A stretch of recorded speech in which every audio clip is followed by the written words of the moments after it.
Well, one thing I can always remember is loving footy, and I was lucky. I had a dad who played a little bit and two uncles who played.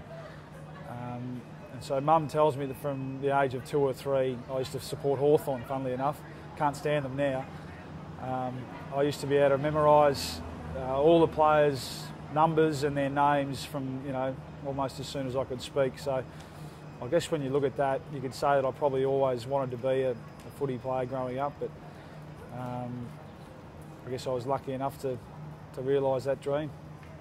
Yeah, it played a big role. As I said, I had older brother who I was lucky because we'd get home from school and go straight out the back and kick and kick the footy, and also Dad who loved footy and was involved in footy growing up, and then a couple of uncles who played at the Hawks in the 80s when they were a pretty good team. So I remember going out to Waverley most weekends and watching them play. And same thing, I used to get so uptight and anxious about whether they'd win or not that if it was a close game I wouldn't be able to watch. I'd go into the toilet and wait for the final siren and then ask Mum who'd won. So always loved footy, always loved sport, but footy was we played a huge role. And Mum says now that she feels sorry for my younger sister, that she didn't have her another girl, because poor old Soph used to just cop footy around the dinner table and then out in the backyard most days. So yeah, always loved footy growing up.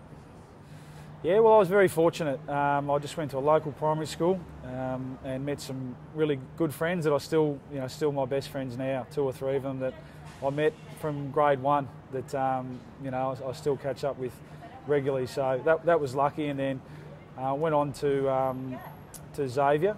So yeah, again, really fortunate that Mum and Dad invested pretty heavily in me, my brother and my sister's education. And I always remember, I guess thinking about that and thinking that I didn't want to let them down, and I wanted to make the most of it as well. I wanted to sort of repay them, because I realised how hard they had to work to put us kids through school. So it was a sporting school. As I said, I had some really good mates that I went all the way through with and catch up now. And I just remember always wanting to do my best at everything, be it in the classroom or on the footy field or wherever it was, the science lab, or the odd sort of drama play that I used to join in with. I always wanted to involve myself in as much as possible at school and make it a really good experience, because Mum and Dad had worked really hard to give us that.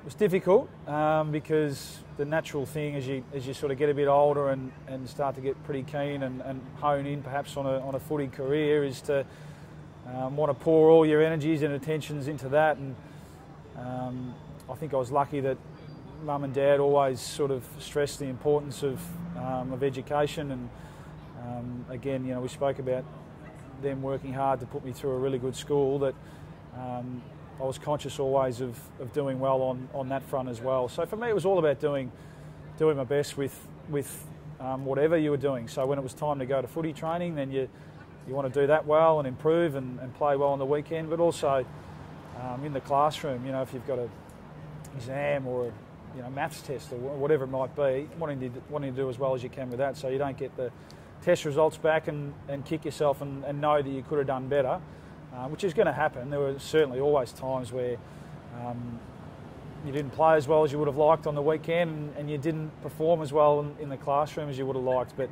more often than not, if you can get your results and be happy with with the fact that you've done as well as you can, then I think that's probably what success is.